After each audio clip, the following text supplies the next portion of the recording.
Hey everyone, thanks for tuning in to Spectator Behavior. So I'm going to tell you about week 2 of my 14-week journey of college football on the road. I went to Atlanta for 2 games during week 2. So my morning started at 3:30 a.m., woke up, ate, took a shower, got ready to go, and was on the road around 4:45 a.m.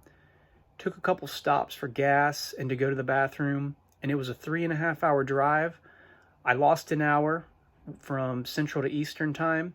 So I arrived at the MARTA station right around 10:45 a.m. and I was walking around the Georgia Tech tailgates right around 11:15 Eastern time. Game started at 2 p.m. against South Florida, so I had about 2 hours to check out the tailgate scene. Had no real plan, but I walked around the varsity, then made my way to campus, went through the quad area by the student center. That seemed to be a popular hangout for some of the students. The band ended up playing some songs there as well. I also saw a huge away tailgate for South Florida. It looked like their alumni association was hosting it over at the front entrance of the quad. Then I got some free ice cream where they were giving away free ice cream at the ice cream truck for everyone. And the banana pudding Frio ice cream popsicles were phenomenal. And so it was like 93 degrees outside, and it was really good when it was that hot outside. Walked around the frat tailgate some on the lawn and saw some house areas that were tailgating as well. Everyone looked like they were having a great time. I went back to the student center to charge my phone, stay out of the heat for a little bit. Then it was about an hour before game time, headed towards the stadium, watched the band play right outside for about 5 minutes, then got my program and watched warm-ups. I got some Sonny's barbecue and a souvenir cup. Watched Georgia Tech run out at the lower level. Then I moved a few times.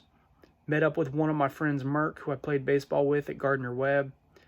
It was a fairly low-scoring game, but it was definitely a fun game to watch. The atmosphere was good. There was a great view in the upper level side where Georgia Tech runs out before the game. Moved to the lower level after halftime and getting some water from this big cooler of water, which was outside of the entrance point. That was much needed and really cool thing they had set up there. The game ended, Georgia Tech ended up winning, and Merck and I ended up walking back to the MARTA. He left for the day. I headed over to the Georgia State Furman game. It was only one stop from Georgia Tech on the MARTA. Then I walked about a mile to Old Turner Field, where Georgia State plays now. Walked around the tailgate scene for about 45 minutes, then went into the stadium. So they had free programs, which was really nice. No souvenir cups, which was a little disappointing. But I could sit wherever I wanted once I got into the stadium, which was really cool. And there was still a fairly good crowd, which seemed like a perfect capacity.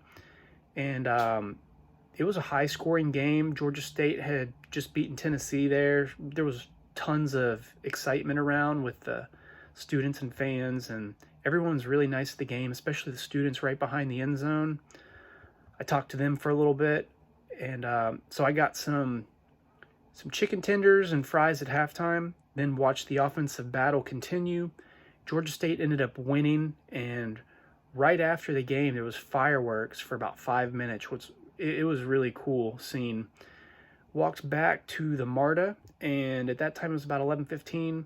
I ended up not realizing the route that I needed to go to.